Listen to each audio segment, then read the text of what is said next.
Muy bienvenidos a su canal Crecimiento Espiritual. Si usted está viendo este canal no es por casualidad, es porque así Dios lo ha permitido. Alabado sea el Señor por esta nueva oportunidad que nos ha dado. En la entrega pasada estuvimos hablando de ese rey que tuvo Judá empezó su reinado en el 712 y culminó aproximadamente en el 687 a.C. Este rey, dice la palabra de Dios, que no hubo ninguno como él, ni antes ni después. Este rey, cuyo nombre significa Dios es nuestra fortaleza, o mi fortaleza es Dios, tuvo como padre a Acaz, un antiguo rey, una señora llamada Abías, o Abis, como le dice la Reina Valera, y este hombre hizo lo bueno delante de los ojos de Jehová, porque la Biblia, reconociendo esto, le dedicó varios capítulos y lo menciona en tres partes. En el segundo libro de Reyes, en la segunda carta a los Crónicas y en Isaías. Hoy nos vamos a detener en segunda de Reyes, en su capítulo 20, donde habla de las cosas que hizo Ezequías, este rey que fue muy bueno, que resaltó. Pero hay algo que es bueno resaltar, que él tuvo además un hijo que fue considerado y es considerado el peor rey que tuvo Judá. ¡Wow! Tremendo, ¿no? Y eso que Dios le concedió 15 años de vida para que arreglara sus cosas y tuviera un hijo, porque a Dios le interesaba que se siguiera la línea de David, porque de ahí venía el Salvador de la humanidad. Entre las cosas buenas que hizo Ezequías, el capítulo 18 del segundo libro de Reyes trata de todos esos hechos. Y en el versículo 4 tenemos una lista de las cosas que él hizo. Fíjense, quitó los lugares altos, todo aquello donde se origina la palabra altar, que era colocado, eran erigidos, eran construidos, eran armados.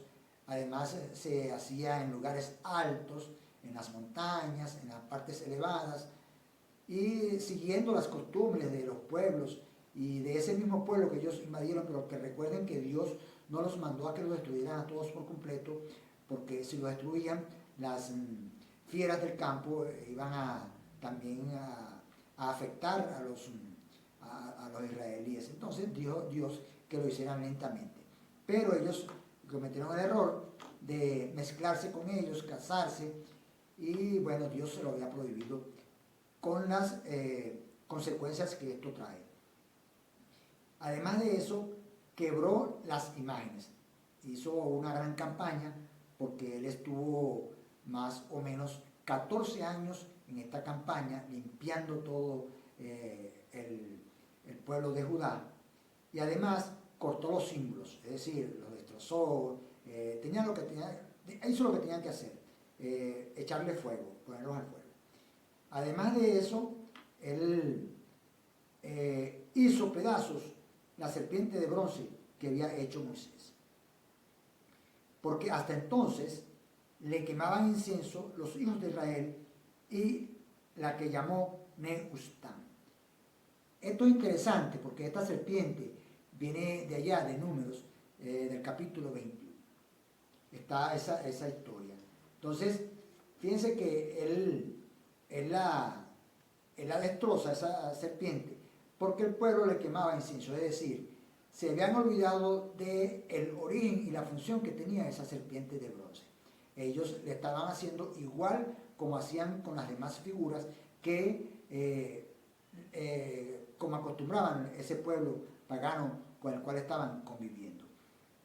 Y eso, miren, esa serpiente de bronce la hizo Moisés porque el pueblo empezó a quejarse de que ese pan que le mandaba el Señor de lo alto los fastidiaba, le decían un pan liviano, un pan insípido, un pan que no tenía mucho sabor, y siempre recordaban las cosas buenas que comían allá en Egipto. Bueno, era una cantaleta, un lloro, una quejadera, que Moisés por algo fue llamado el hombre más manso para la época delante de Dios. Y eso está en Números 21 del 4 al 9. Pero permítame leerle nada más el versículo 9, que dice así: y Moisés hizo una serpiente de bronce y la puso sobre un asta.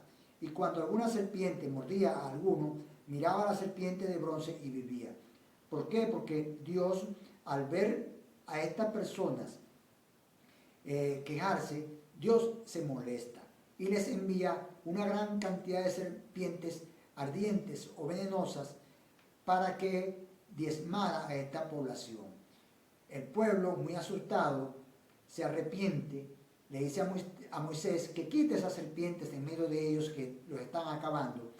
Pero Moisés se dirige a Dios, no diciéndole lo que ellos dicen, sino cambiando su oración, pidiéndole perdón a Dios por el pueblo, y Dios le dice que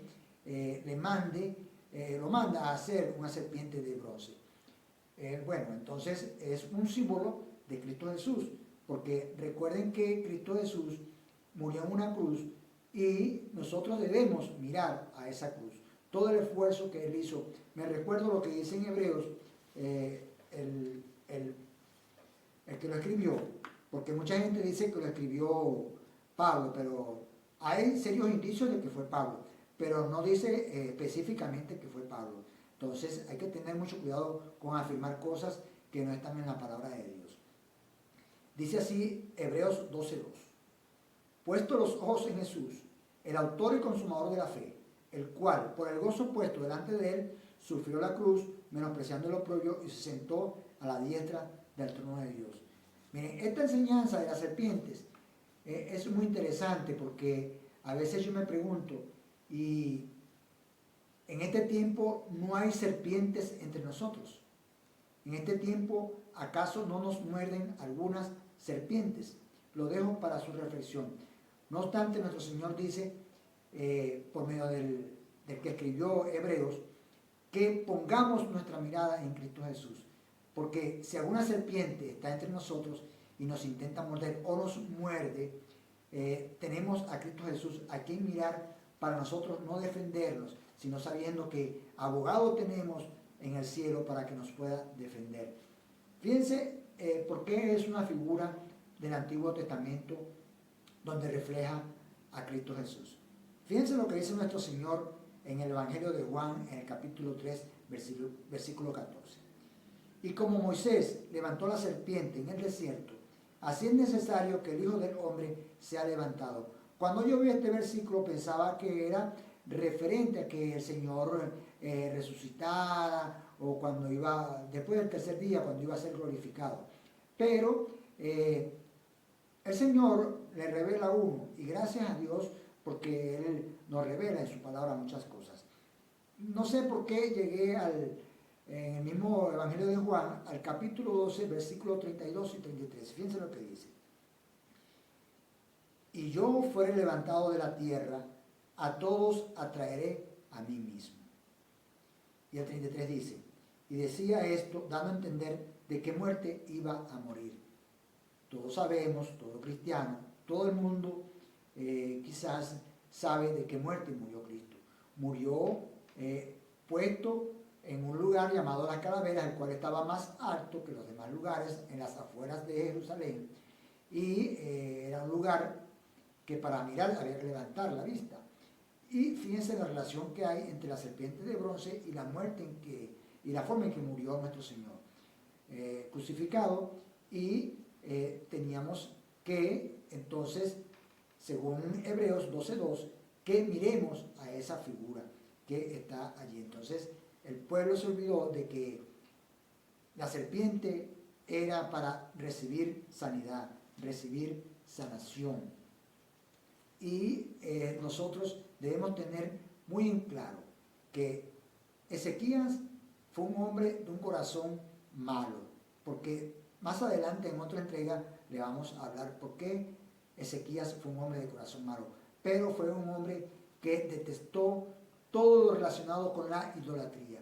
Nosotros debemos tener mucho cuidado con idolatrar cosas que nosotros le pongamos o le demos mayor importancia que la figura de Cristo Jesús sufriendo en esa cruz, como nos manda la palabra a que fijemos nuestra mirada a Él, que que soportó el oprobio esperando el galardón que le esperaba. Ese mismo galardón nos espera a todos nosotros, porque ya hemos recibido vida eterna, salvación, pero más allá nos espera es estar con el Señor, aunque ya estamos sentados con Él en los lugares celestiales, pero después de esta muerte hay vida eterna y hay vida en abundancia.